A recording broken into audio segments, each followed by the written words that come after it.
I get them too.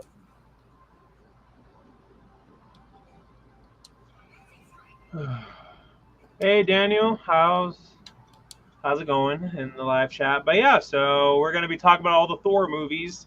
I've never seen Thor 2, but I don't give a crap if they talk about spoilers because I don't want to waste my time watching that movie because I heard it's bad. But yeah, so um, honestly, before the first Thor movie came out, I never even heard of Thor. It wasn't until when the movie was coming out was when I first heard of Thor, and Well, I mean, you never heard of.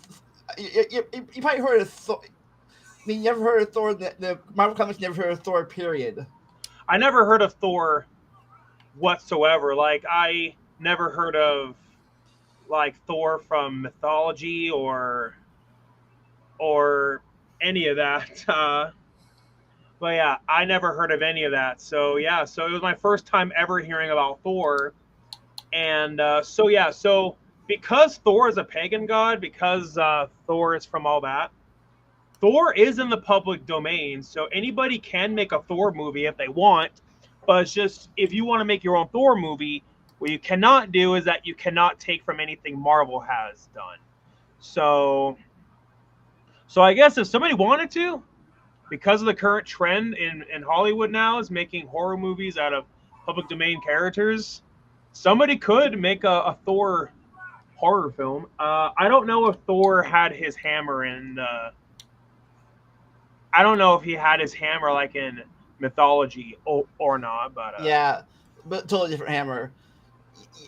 I'm sure. I'm sure Snick Snick might know more about this than we do, but I don't remember. I could be wrong, but I don't think Thor was a very major Marvel character for a long time. Not really. No. Like, so first of all, don't worry about the spoil. Don't worry about that not having seen all the movies because I have not seen Love and Thunder. okay. But I know what happens in it, or at least the major things, but I've never seen it. But now, before the movies, I did have a little bit of knowledge of like the Marvel version of Thor because he was one of the main characters in Marvel Ultimate Alliance. Like I would say like Marvel Ultimate Alliance in general is how I learned a lot of about a lot of non-Spider-Man Marvel characters. And yeah, Thor was one of the main characters in the game. Like there is an entire like the game is split into 5 acts. Act 3 is entirely centered around like Thor because like Doctor Doom is like the leader of a bunch of villains, and as part of basically the whole plot of the game is that Doctor Doom is trying to drain Odin's powers for himself so that he can be like the god of like the universe. And Act 3 is all about Doctor Doom and Loki invading Asgard so that they can prep to steal Odin's powers. And the thing is, Doctor Doom succeeds. And like the last 2 acts of the game are trying to like get what you need to defeat him. Yeah, so obviously Thor So is one of the properties that Marvel did not sell their movie rights to back in the '90s or early 2000s. If they did, they got it back real quick. Yeah, I don't think it was one of them, and yeah, um, they probably were willing to do a Thor movie as a risk, since that doing Iron Man was a risk because that was a character that was not as popular as like Spider Man, but obviously Iron Man worked, and so then they were like, okay, doing movies about lesser known characters has shown that it can bring in a profit. So, and then that's probably why they did Thor. And at that time, Chris Hemsworth was not a known actor. I mean, most of us never even heard of Chris Hemsworth. Excuse me. I think he was in the 2000. I wasn't he in like a reboot of. I think he was in wasn't he in like a reboot of Start. Trek from 2009. I believe he played. Yeah, he played Kirk's dad in that movie. Oh, But he yeah. did? Yeah, very, very minor role, but supposedly there were plans for a fourth movie in the Kelvin timeline that would have used some kind of weird shenanigans to bring Chris Hemsworth characters back in like a more major role, but then production on the Kelvin timeline stalled, and now they're probably not going to do it.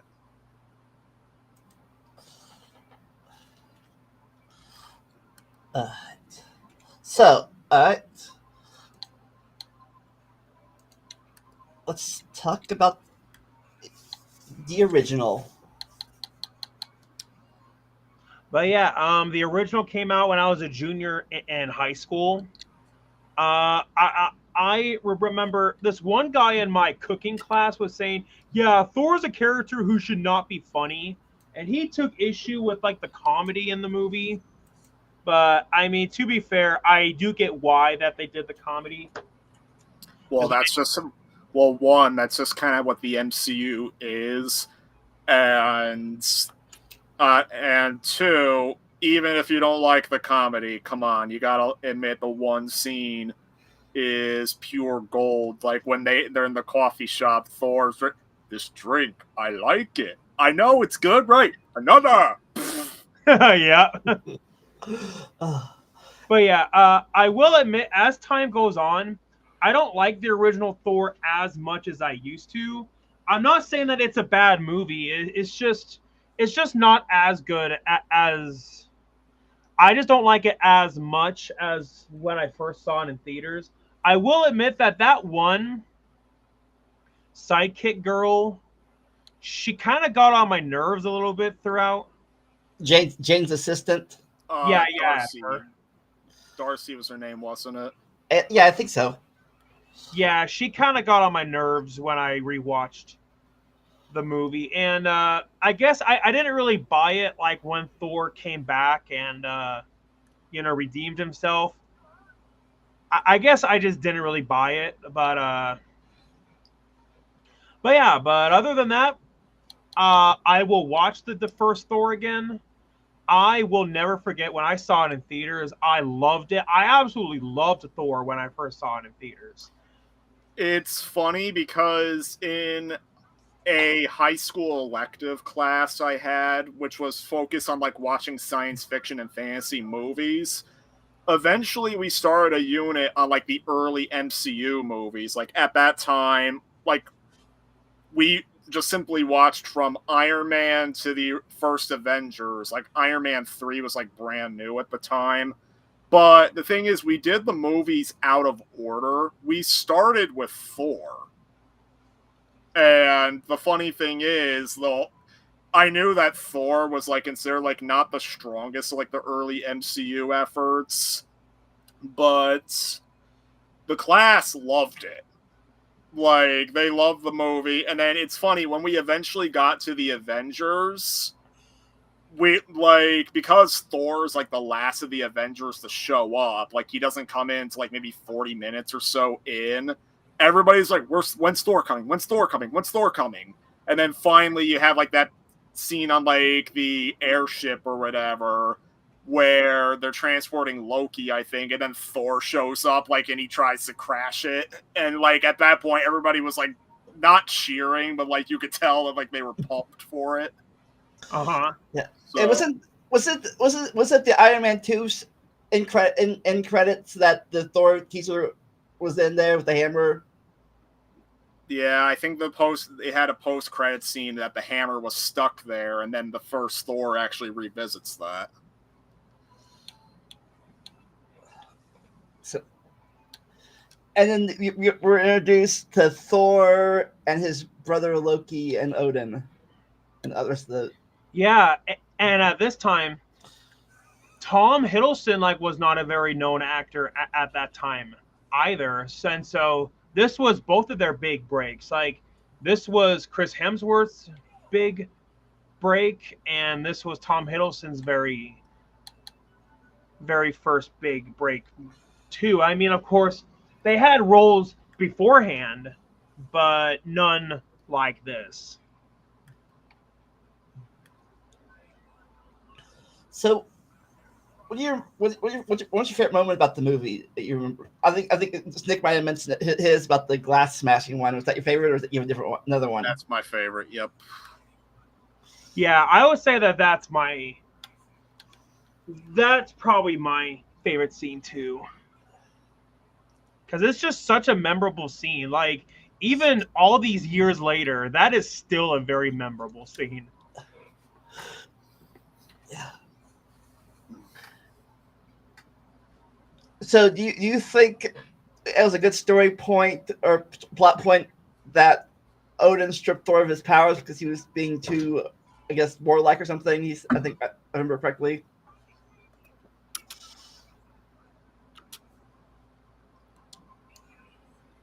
Um.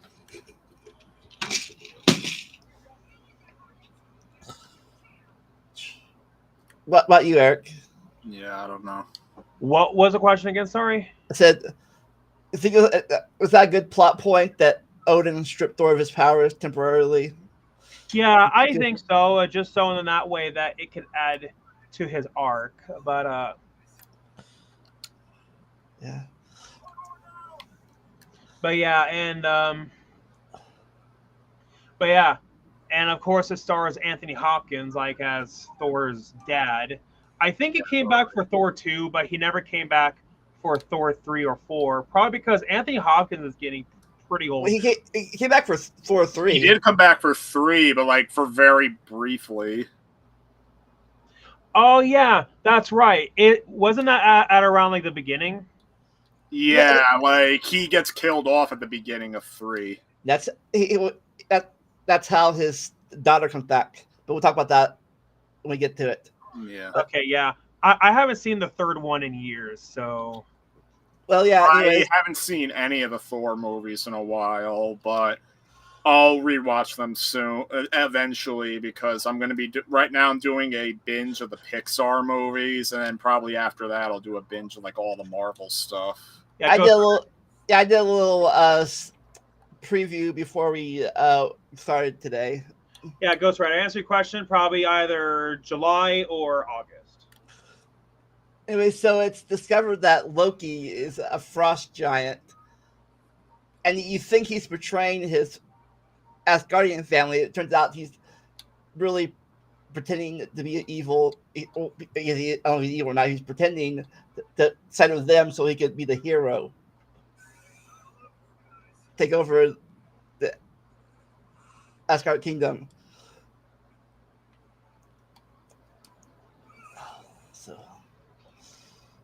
So do you think Loki is evil or just not evil? That's very, very complicated, considering like his arc throughout the movies. Yeah, it could be argued he's more of a anti-hero, but spoilers because Loki died, and I think Infinity War, he dies at the beginning, and like he does have a Disney Plus series, but my understanding is that it's not the Loki who died in Infinity War. It's like the alternate timeline Loki who appears in Endgame.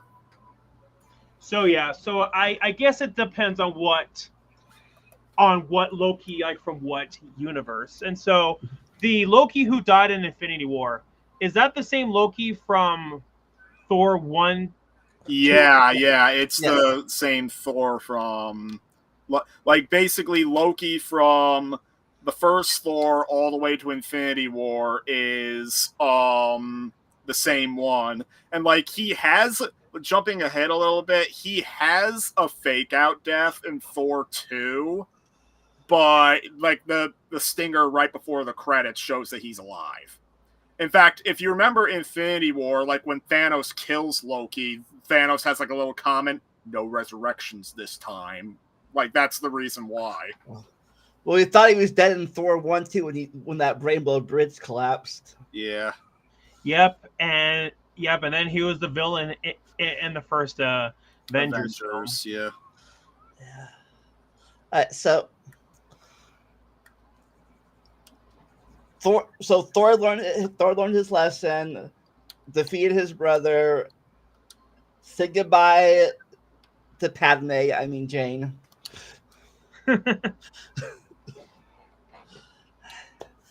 Thor returned only to return the Avengers, and then won, and then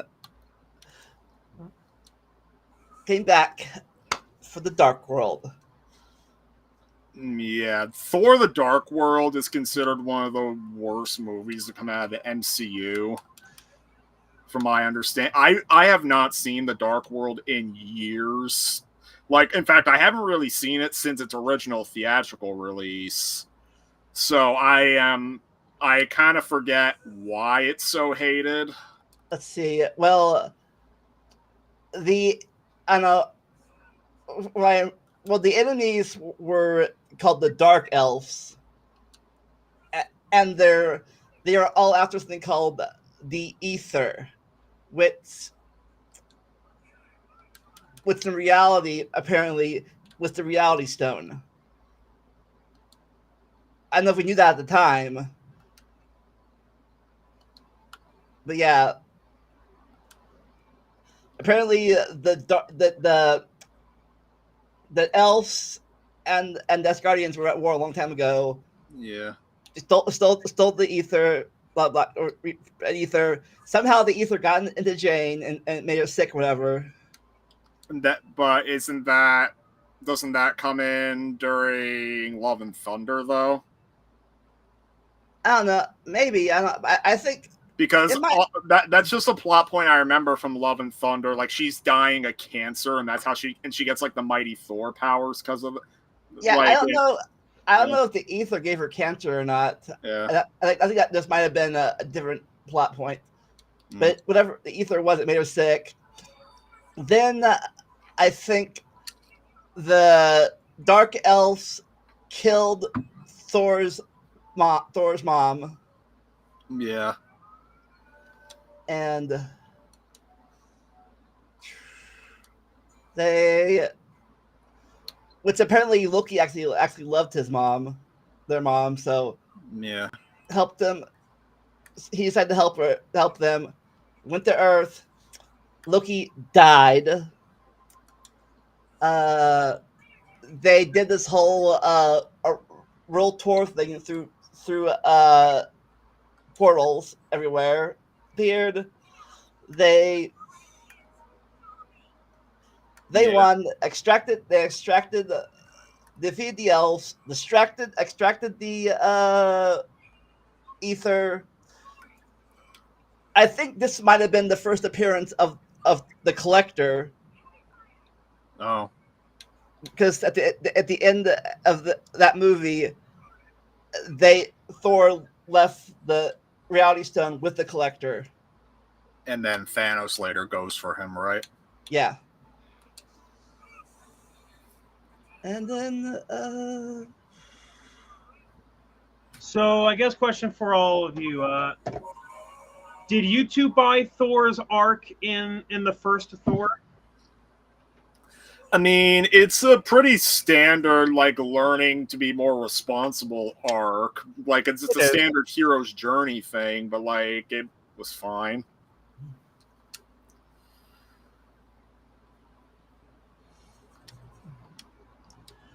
Yeah, normal, but normal there. But like at the end, and somewhere after that, Thor and Jane broke up. Somewhere after that movie, because by the time they get I think Ultron, they're broken up. I'm pretty sure. Yeah. But yeah, that's basically the basic plot of Dark World. If anybody in chat, what was your opinion of that? Why that movie is the most hated of the Thor movies? From what I heard about the Dark World, Natalie Portman didn't want to do the movie, but she was forced to do it under contract. Very tellingly, she doesn't come back for Ragnarok. Nope. Probably why they were broken up. So why did she come back for Love and Thunder then? Either they offered her a big fat paycheck, or maybe she just had a change of heart when she read the script. Or there's the fact that, well, jumping ahead a bit, She gets cancer in Love and Thunder. She gets the mighty Thor powers, which prevents her from dying of the cancer. But then she gives it up at the end and dies. So probably she agreed to it because they were going to kill her off at the end of the movie, so she would definitely never be bugged by Marvel to come back again. Unless, because of the multiverse, mm-hmm. they can easily just explain that there's like a new variant of her. Yeah, but I guess if she did it with the hope they wouldn't ask her to come back again, well, maybe she assumed they weren't going to do it. I think we just told you, Tony.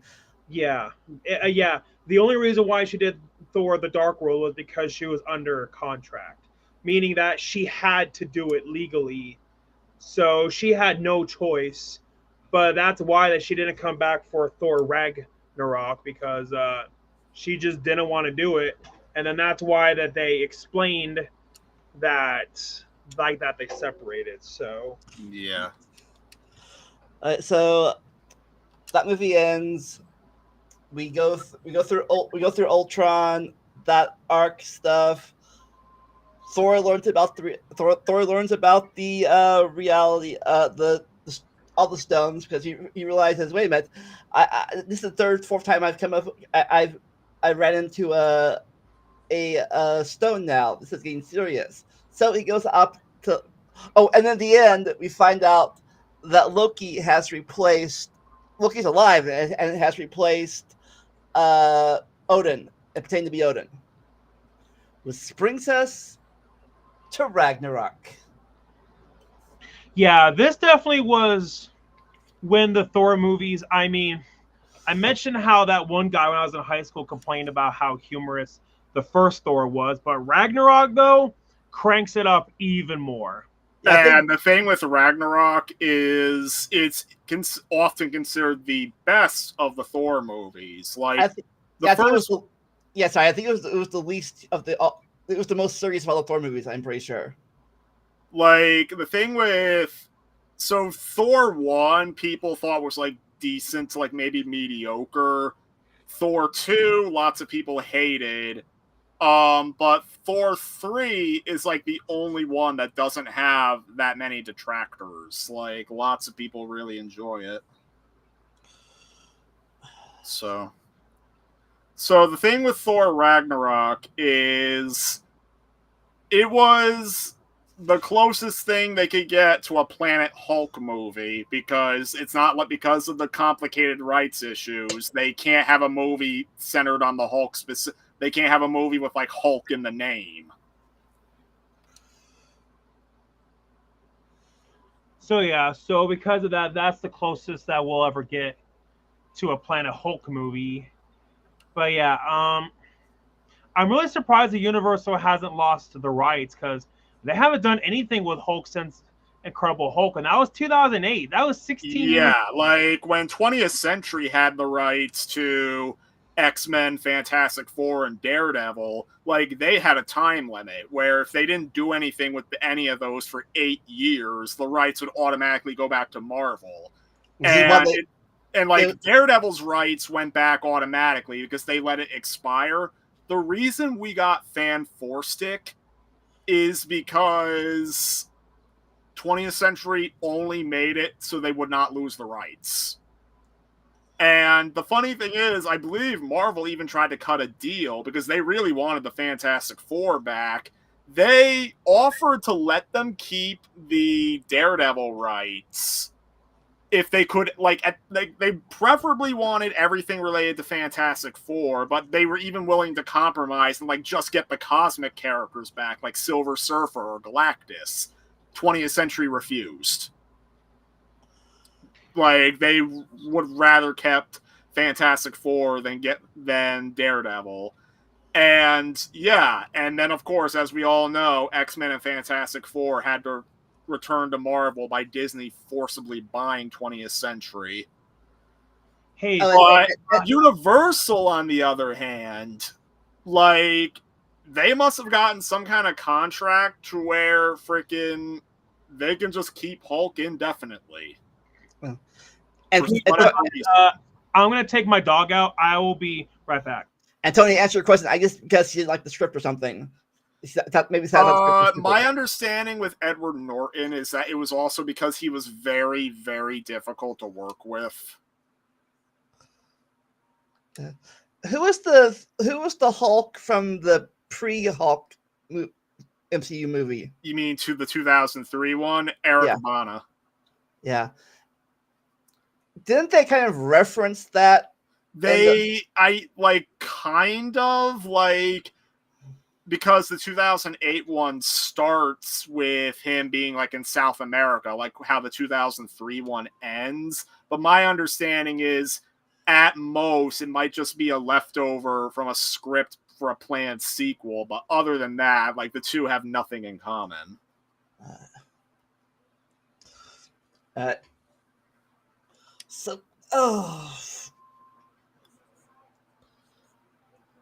so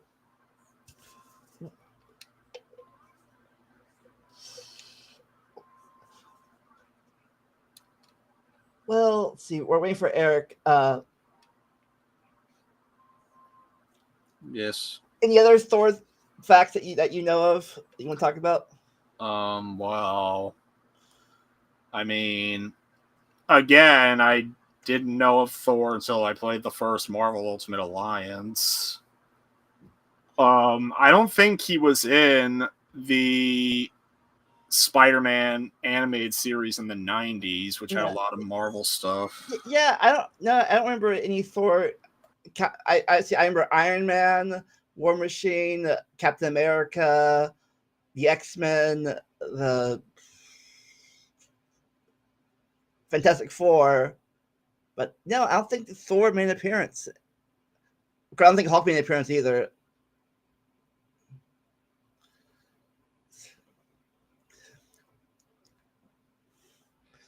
So you never really heard of Thor, the mythology either?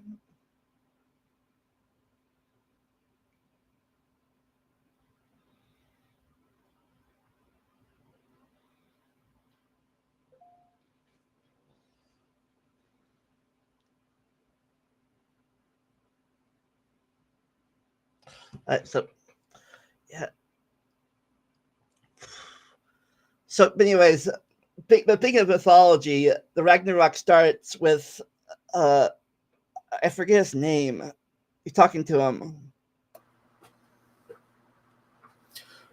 All right, sorry about that. So, to answer your question about Hulk never appearing in Spider-Man, yeah, he didn't.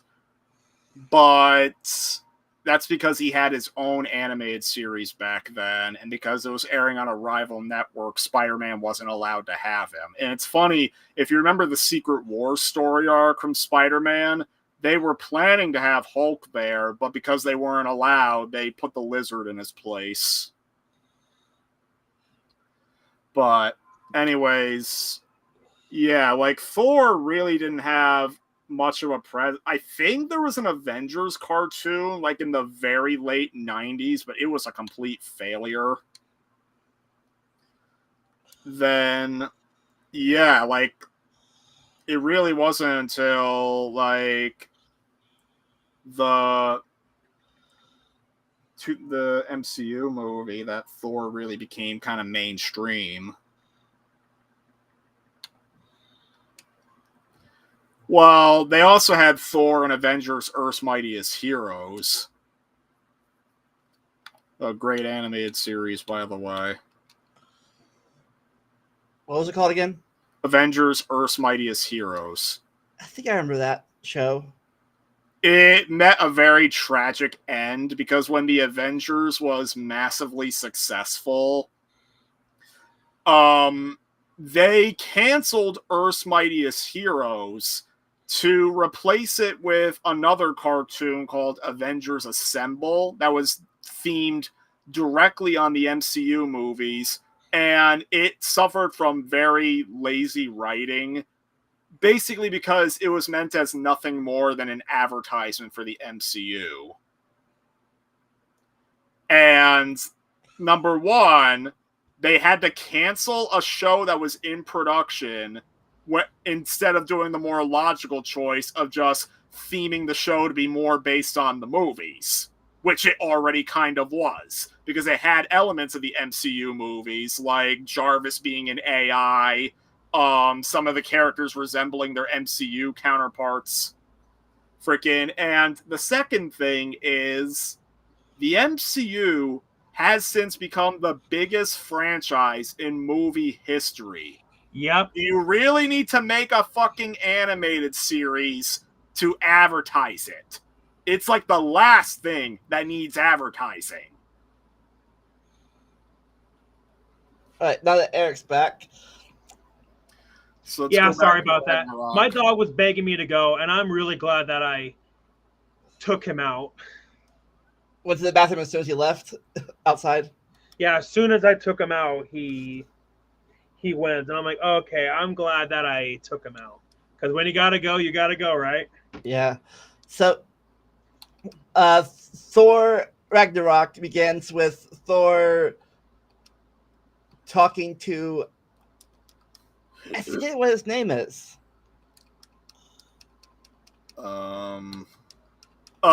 Surtur, right? The demon? Yes. Yeah, Surtur. The demon that, according to mythology, helps start off Ragnarok in the actual mythology of Asgard. And Thor finds out that things aren't all that going well or something. So he goes back, and he confronts his brother with that little hammer thing. Mm-hmm. Loki reveals himself, and they go to Earth, which lets a cameo happen of Doctor Strange. Oh, yeah. I mean, Doctor Strange itself ends with like a post-credit scene of Thor visiting. It ends with a post-credit scene of Thor visiting Doctor Strange. Yeah.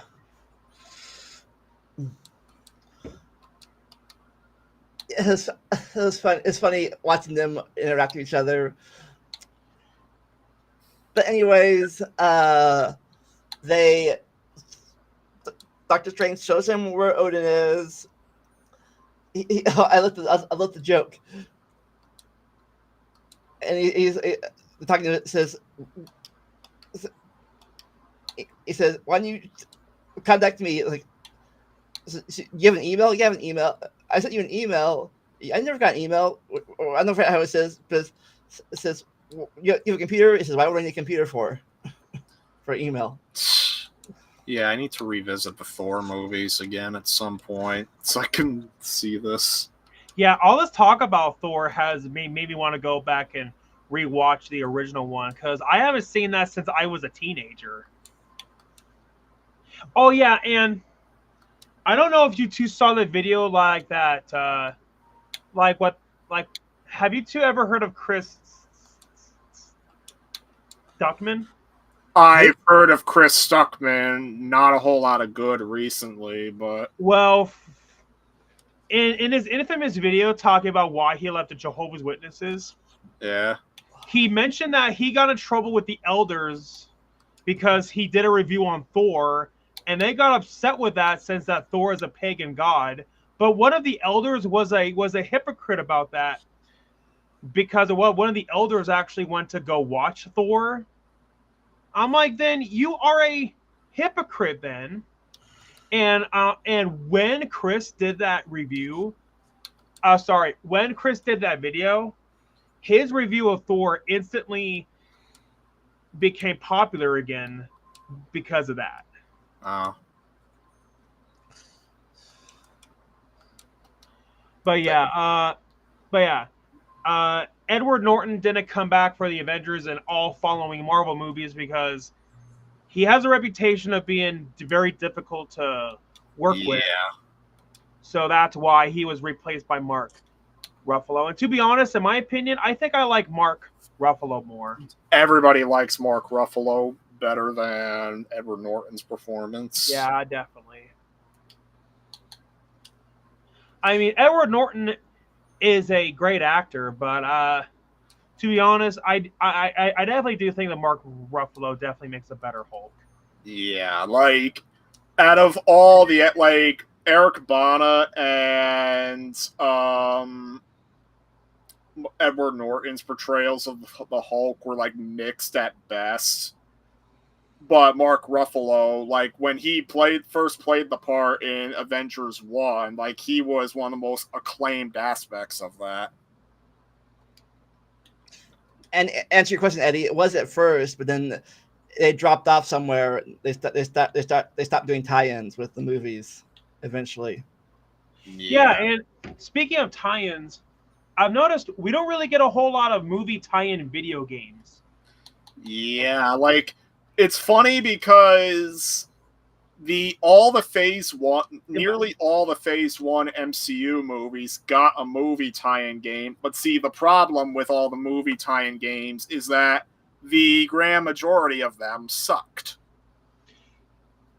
Like, Yeah.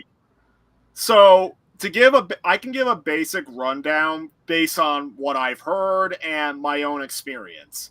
The first Iron Man game, there were two separate versions. There was a 6th gen version for PS2 and Wii, and then there was a 7th gen version on PS3 and 360.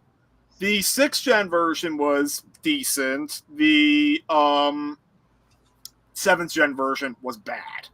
Really bad. Then Incredible Hulk, that was bad. It was the same game across all platforms. Iron Man 2, I think it was two different games again, but both of them sucked. And then the Thor game, it was two different versions, one for the Wii and then one for the PS3 and 360. The Wii game, I heard, is very mediocre, but it's at least okay for a playthrough. The PS3 360 version is really bad because it's incredibly dull. And then Captain America was the last one they made. There were plans for an Avengers game, but it got canceled. But anyways, the Captain America game, the Wii version, I think is considered mediocre to decent. And then the PS3 360 one is actually considered pretty good. Like, it's kind of a decent Batman Arkham clone. And why did the Avengers game get canceled? I think development troubles or something like that. Like, it was kind of sort of repurposed into another game called Avengers Battle for Earth on like the 360 and the Wii U. Like, they were meant to use like the Kinect and like the Wii U gamepad, but it's not based on the movies. It's based on the comics. Yeah, and like I think the plan for an Avengers game was to make it a first-person game. I don't know how well that would have worked with the Avengers characters. I mean, eventually we got Marvel's Avengers on like the PS4 and Xbox One, but that was live service dreck that promised so much and then got canceled because it was a crappy game. But yeah. But yeah, back to the movie. They go to the Denmark area, and Odin reveals that he's dying. And once he dies, guess what? You have a sister. You have an older sister. I who we never heard about. It's funny though. In the real mythology, Hela is actually Loki's daughter, I think. So, in the mythology, are Thor and Loki not brothers? I don't think so. I have to double check, but yeah, I don't think they are. But so, if somebody were to make a Thor movie, they just can't have them be related in that way. Yeah, well, anyways, they go to fight her, and Hela just crushes the hammer in her hand. It's like dust, like candy. It shows how powerful she is. Loki's like, bring us back. And Thor's like, you idiot. And they bring them all back. But Oh, excuse me. but they but both Loki and Thor fall out of the what's that what was that bridge called again? The Rainbow Bridge or Bifrost Bridge. Bifrost. Yeah. And they fall out, and Hela arrives on Asgard, starts getting more powerful, and starts taking over. Meanwhile, Thor lands in a junkyard and gets captured by a former Valkyrie. Played by Tessa Thompson, yes. Or is that too early? No, I think it's fine. Anyways, and we meet the ruler of the planet, Jeff Goldblum. Yeah. I forget what was his character's name again? I forget. I don't remember either. I'm sorry. Look up real fast.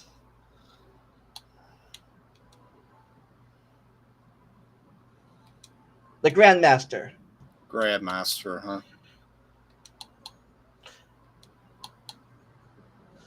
Thank you, Tony.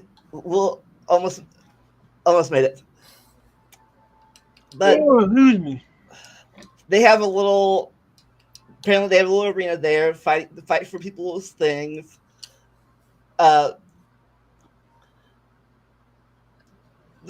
They say that it was I don't know what it was. It was like a poison thing or something. It wasn't electric because Thor can survive electric, and we find out this is where Hulk's been all this time. Yeah, because Hulk ended up flying off away after the events of Avengers Age of Ultron.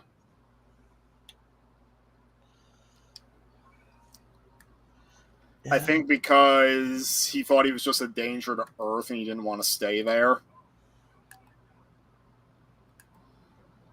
Yeah. Or he didn't want to either that, or he didn't want to be forced back to being Bruce again. Yeah, especially with how his character is in Ragnarok, because because Hulk has basically formed completely his own personality by the time of Ragnarok. Like, he's able to fully speak and everything. And then of course we get Professor Hulk by the time of Avengers Endgame, because he merged merged his and the Hulk's personalities together. Yeah, it was like we could have seen that on screen, but at a different time. And Not to mention, it might be a little bit dark, because the whole reason it happens is because Bruce can't Hulk out during Infinity Wars events because the Hulk refuses to come out. So it's sort of like, because we don't get to see it, it's like we never really find out why Hulk doesn't want to come out. Like, I think it was said in interviews that no, it's not because he's afraid of Thanos. And because we don't get that development, it's basically Bruce is like, okay, you don't want to come out? Fine, I'm going to murder you and become you. And you said this was the closest thing we got to a Planet Hulk. Ragnarok, yeah. Excuse me, sorry. So what do you know about Planet Hulk? Only that Hulk goes to another planet and he becomes like a gladiator, freaking fighting for entertainment, and like the whole planet loves him. So he stays. That's the most of my knowledge. So they make the joke, he's a friend from work. Mm-hmm. Loki's scared because he remembers Hulk beating him up in the first Avengers movie. He's worried about Hulk going puny god on him. So, what you, Eric? What about you? Do you remember anything from the time on the battle planet? I think this was the first movie in the Marvel universe where Thor got that like battle axe. Yeah, because his hammer was destroyed by Hela, right? Uh-huh. Yeah. They got the axe in the event in the Infinity War. Well, yeah, he gets it in Infinity War. Yep. But anyways, Thor wants to escape. They find Hulk's ship from Ultron. The little joke there, he tries to get on. He's not the strongest Avenger according to Tony. He's Point Break, the little nickname he gave him in the first movie, and but Hulk comes once he wants to his friend back, but he's like,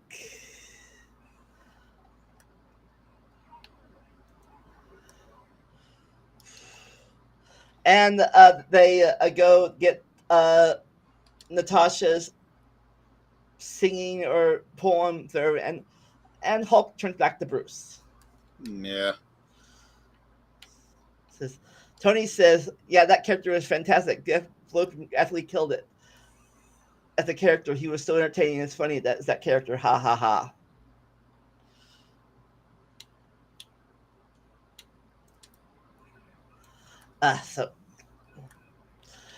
And we find out that the Hulk's been in control for at least 2 to 3 years.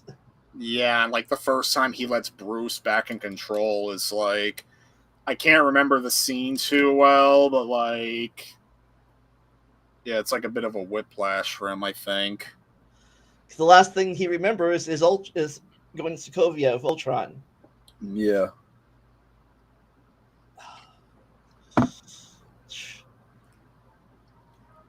Pretty much, probably the last thing he remembers is Black Widow pushing him out of the plane to force him to Hulk out.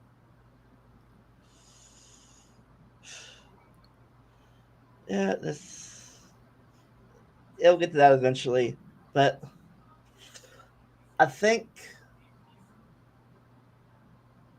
they try to get they capture Loki. To escape, they have to go up a place called the planet's anus. The planet's anus. Simba. Simba, come on. Simba, come on. Simba. The planet's anus. Simba. Anyways, meanwhile, back on Asgard, Hela is going through the main soldiers like paper.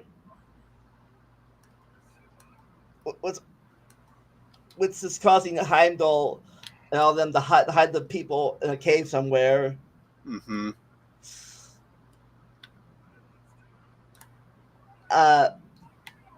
Thor does, as I think somebody mentioned earlier. I can find the right one.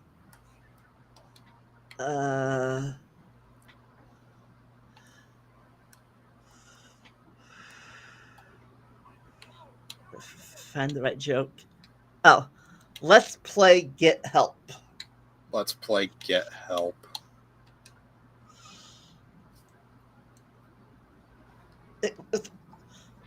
Thor uses Loki as bait to get the soldiers, and he beats him up. Oh! They introduced a new character. I forgot. They introduced a new character in here. The Rock guy. Oh yeah, who's played by the director of the movie? Oh, he was? Yeah. I forget how you pronounce his name. Just like, yeah, I can't pronounce his name.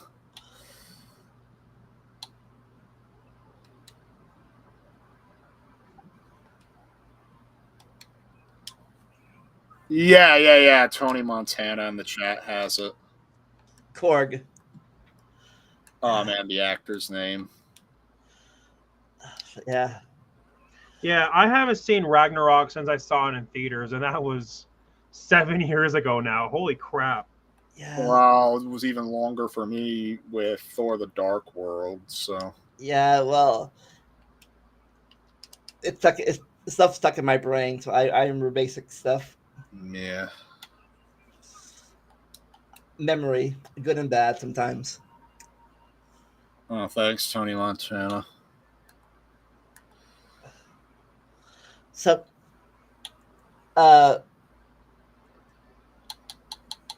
we find out Hela has rearranged Asgard to bring back her and her father's warlike room instead of the peaceful room they had before.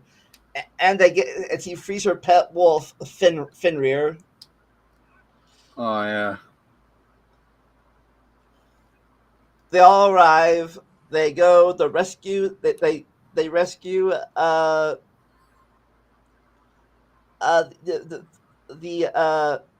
villagers. Loki goes to goes to the third room, the vault to get the space stone, aka the Tesseract. Yeah, this is like obviously Ragnarok like goes right into Infinity War. Yep. So Then Thor faces off with his sister, who either scratches his eye out or rips his eye out. yeah. I might be misremembering, but I swear that happened much sooner in the movie. You might be right, but I think I remember it. I think I remember it being there. Might be wrong, but yeah. He has a dream of his father. He's like, she destroyed my hammer, and Odin's like, are you the god of hammers? I think that was the one funny line in there. Like, are you the god of hammers? Then,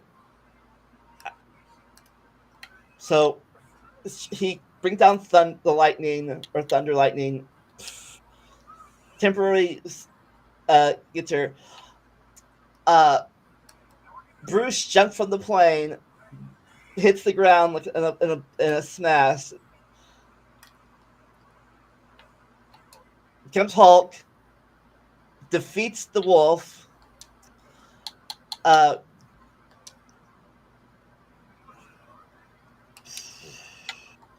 try to escape. Hela's like, no. He's like, you can't stop me. And Thor's like, I can't, but he can. And then Surtur, right? Yeah, comes back, destroys them. They fight. They escape. You think it's all good. And then at the end, here comes Thanos' ship. Yep. And then Infinity War is like directly continues off of that. Like it starts with like just think of so the Asgardians lost their home because of Ragnarok. And then when Thanos freaking shows up to like take the Tesseract from them, if it's my understanding that he wipes out half of all life on the ship, and then later when he does the blip, another half of the Asgardians were taken out, probably. What the blip? The blip is when he snaps, and then half of all life in the universe disappears. Would he have made it so that half she already killed off were unaffected or something? I don't know. Like, the thing with the blip is that when he did it, Thanos promised to make it as indiscriminate as possible. Like, he wasn't targeting anyone in particular. But at the same time, you have to think about, like all forms of life were affected by, like, even down to bacteria. But yeah, like there's just the implication that the Asgardians were already decimated by Thanos' invasion of like their escape ship. So you just have to imagine that possibly more of them were affected by the blip.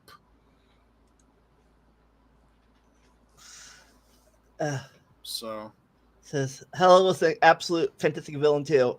Thought Kate Blanchett was amazing as her. What do you guys think of Hela in the movie? Yeah, she was a fine villain. Yeah, I think that she was fine. Oy. Yeah, we have like. What about Goldblum as a villain? Was he a villain or? I don't believe so. Well, not the main villain anyway. Like, I mean, he was fine, I guess. Anyways, we continue with Love and Thunder, where Thor had been traveling with the Guardians for Yeah. Since this is a more recent movie, do you guys remember it better? Well, I haven't seen it. I only know like the basic. Like, I know that Jane Foster returns. She becomes the mighty Thor. It ends with her accepting her fate and dying. I know that Christian Bale is the villain. Like, it's like, I forget his name, but he's like the God Killer. Which is ironic that he plays the villain in that, considering that there's that famous line in The Dark Knight, you either die a hero or live long enough to see yourself become the villain. And it's really ironic now to see Christian Bale playing a bad guy. Yeah. He kind of, he made the villain because he prayed for his God to help him. And he's like, no, need more sacrifices, and we don't care about you. It's like, so he goes, gets the Necrosword, starts killing gods everywhere.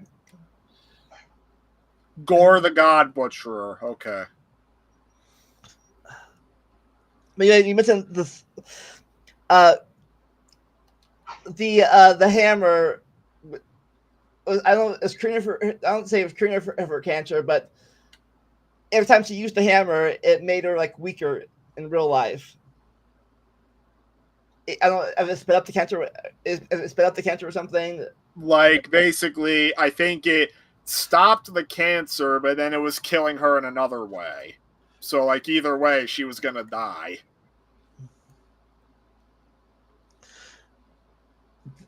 They get the. Meanwhile, Thor and the Guardians get the goats. They found something major is happening. So they do split off. Thor goes to. I think Thor goes to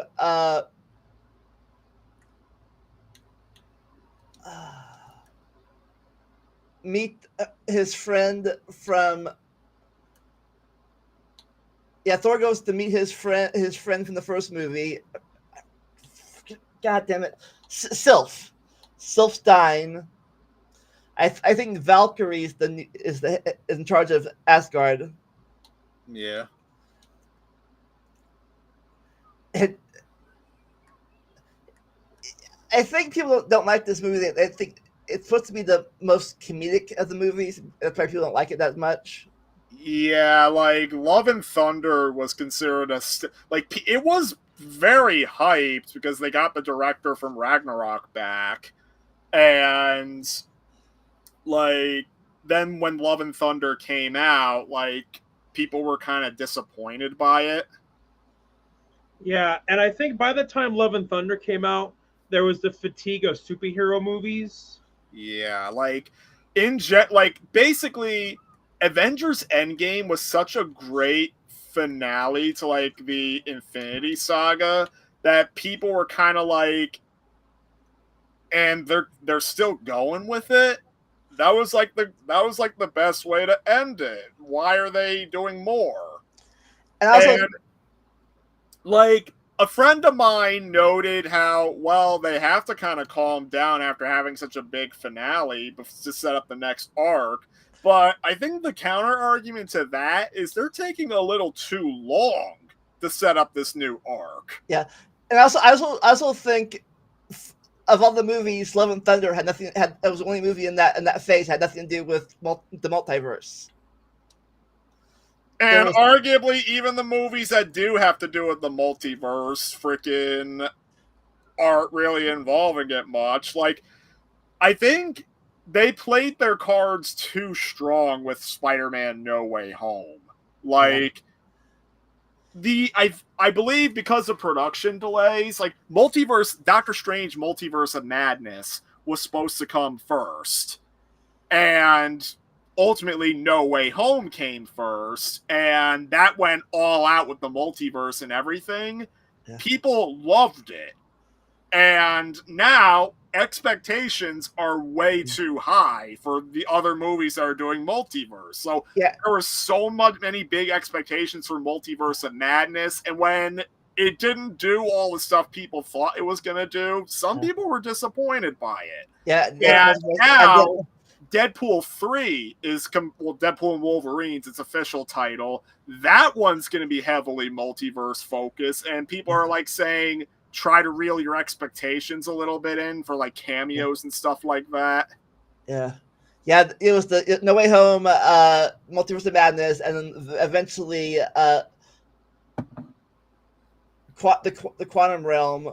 It was introduced. Ant-Man and the Wasp: Quantumania, people did not like. They did not like that one. Yeah, it introduced. Well, I don't know if he's still going to be the main villain anymore. What happened in real life? They're going to have. My understanding is that they're definitely not bringing Jonathan Majors back, but they're going to figure out what to do with Kang. They said they're going to make an announcement about Kang the Conqueror in the near future. Most likely, they're probably just going to recast him, which is not above the MCU to do. Like, they've recasted people before. Like Edward Norton, they replaced with Mark Ruffalo. And Don Cheadle, who plays War Machine, he was not the original actor. In the first Iron Man, it was a guy called Terrence Howard. But he didn't come back for Iron Man 2, I think, as a pay dispute. So they replaced him with Don Cheadle. They confirmed General Ross, like the guy from Hulk. He was played by William Hurt in like Hulk, Captain America: Civil War, Avengers: Endgame. But then William Hurt sadly passed away. So they're doing another movie called like Thunderbolts, I think it is. They're gonna have General Ross there, but they recast him with Harrison Ford. Oh. So, yeah, the MCU can definitely recast people when they need to. Yeah, and now with the multiverse, they can easily explain that it's just different variants. But yeah, Love and Thunder, I saw it in theaters. I liked what they did with Natalie Portman's character, but a lot of the comedy felt flat to me. And it's not one of those movies where I feel like I have to go rewatch it again. I mean, I definitely do agree. At this point, the fatigue of superhero movies definitely has been very apparent. But yeah, like, we're getting to a point where MCU movies have been kind of underperforming at the box office. Like, particularly last year, The Marvels was the biggest box office bomb last year. I actually enjoyed that movie. I thought it was pretty fun. I liked it too. Like, not just, and I swear it's not just because of the freaking awesome cameo in the post-credits scene. No, like that movie, like the three titular Marvels had really good chemistry together. But it could have been because of the writer's strike and like the actor's strike, like not letting people promote it. And it could also be fatigue. But yeah, like, then really the only superhero movie that in like the last couple of years that's done really well was Guardians 3. And that's because, well, it was massively hyped because of all the delays related to James Gunn's firing and rehiring. Yeah, for more of that, check out our review of that trilogy down. I'll put a card up right there for you. That way, yeah, card it that way for you to see, or check out our movie reviews playlist. Mm-hmm. But they Thor starts getting jealous of his hammer and Jane, and apparently the axe starts getting jealous of that. Mm-hmm. They say it's because that they use Groot's limb to make the handle. I don't know if that's true or not. Why the axe started having its feelings. But they go to the planet of the gods. First of all, Gore kidnaps all the kids on Asgard. Yeah. You go to the planet of the gods, and they do the little fan service Thor's naked scene. He has a naked scene in the movie. Oh my god. Yeah, Zeus, the head of the god plays, strips Thor of his cloak and strips all his clothes. They did a little thing, fan service and stuff. So they still is Thunderbolt. Thor, I think Zeus kills, or he kills Gore or Krog. Tony says, I don't think superhero fatigue was the problem. It was just the fact that a lot of post-Endgame MCU films were just generally not as good. Well, scripted as most Well, that could be it, but it's just that the DC movies were very underperforming too. But then again, DC movies were like a mess. Yeah. So, even bigger mess. I think a lot of people say some of the problem is they try to do quantity over quality. Yeah. Like a big problem with like the post Endgame MCU movies is quite a few of the movies require extra homework in order to understand, because they did a massive increase like Disney Plus shows. Like you had WandaVision, you had Moon Knight, Ms. Marvel, She-Hulk, Falcon and Winter Soldier. And for some of the movies, you need to have watched these Disney Plus shows in order to understand them. Like Multiverse of Madness, you had to have watched WandaVision. The Marvels had it even worse. You needed both WandaVision and Ms. Marvel in order to fully understand it. Yeah. And, like, just the increasing reliance on having seen, like, these previous movies. Like, even No Way Home, I freaking loved that movie, but it does require a lot of freaking work in order to understand it. Not only do you need to have the context of, like, previous MCU movies, like Endgame, Far From Home, freaking probably the Doctor Strange movies, but you need to have seen a lot of Marvel movies not within the MCU. The Tobey Maguire Spider-Man movies, the Andrew Garfield Spider-Man movies, and for the post-credits scene, Venom.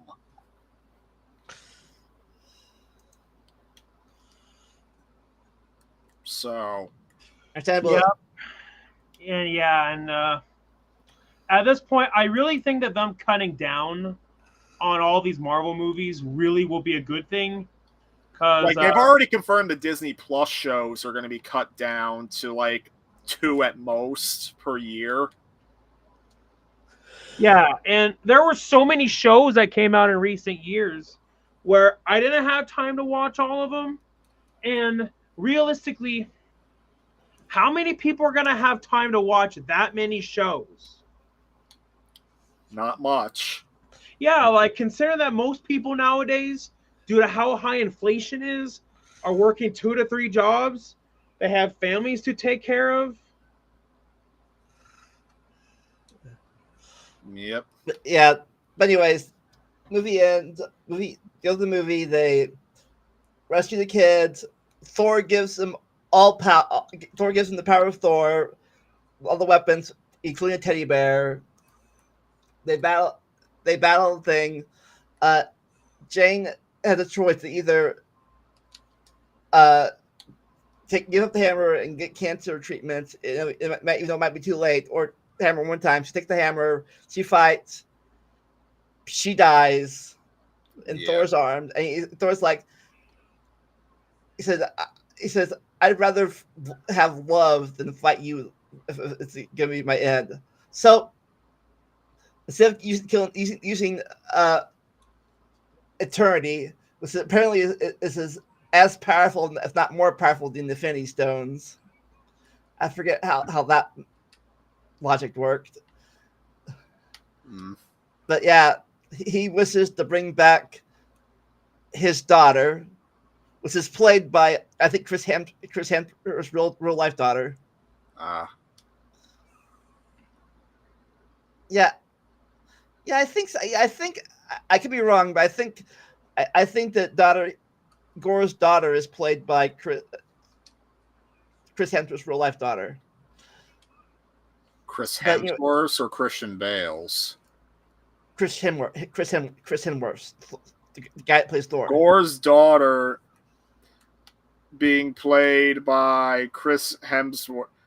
Okay.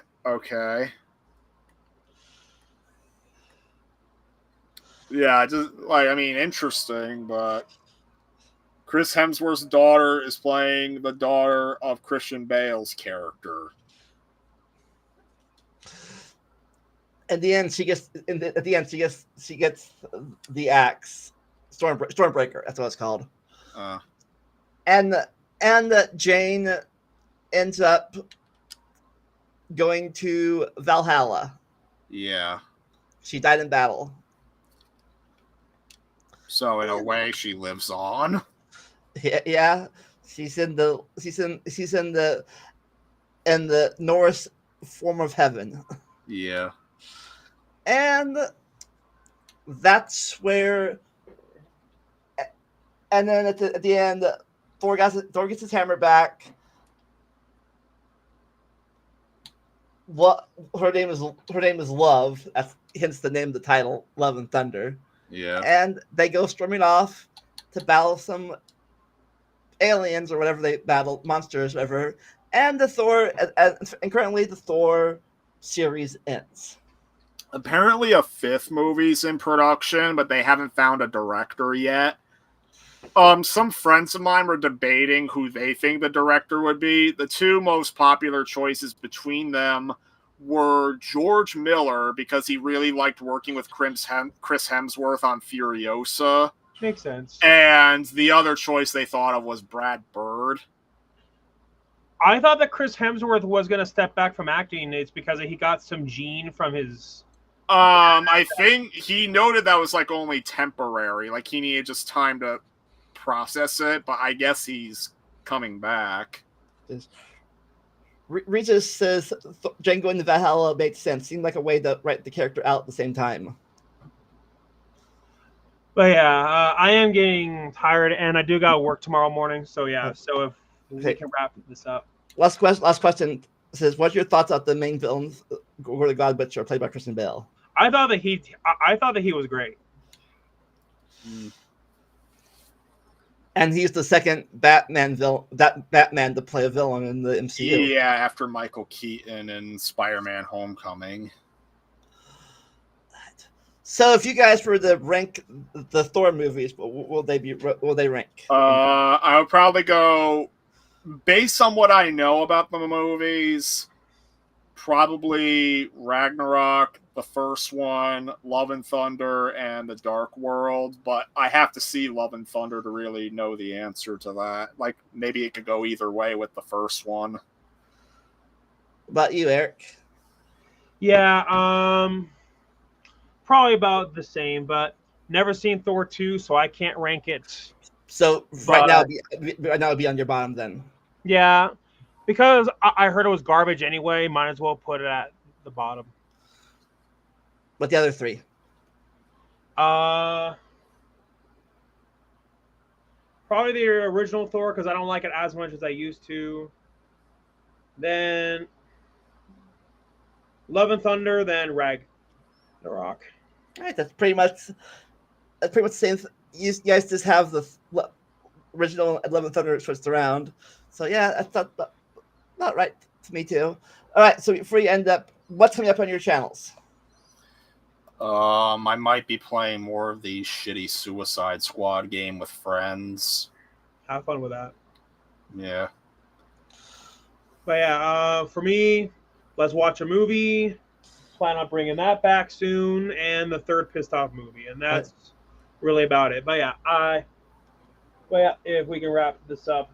Sorry, before we one last thing.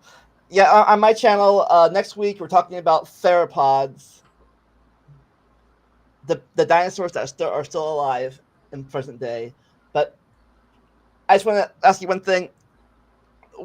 When are you go? When will you be gone to for your are you going to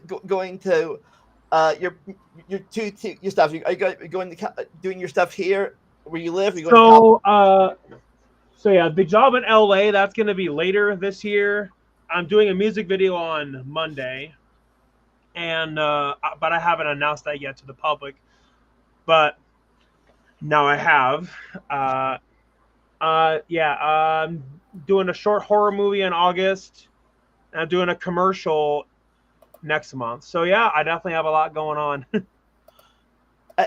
Thanks for being on. Join me next week. Join me Wednesday for my Before Earth movie premiere. Everybody in chat on YouTube. 12 hours of universe talking stuff. Anyways, never stop learning. Enjoy the randomness. I'll see y'all next week. Bye.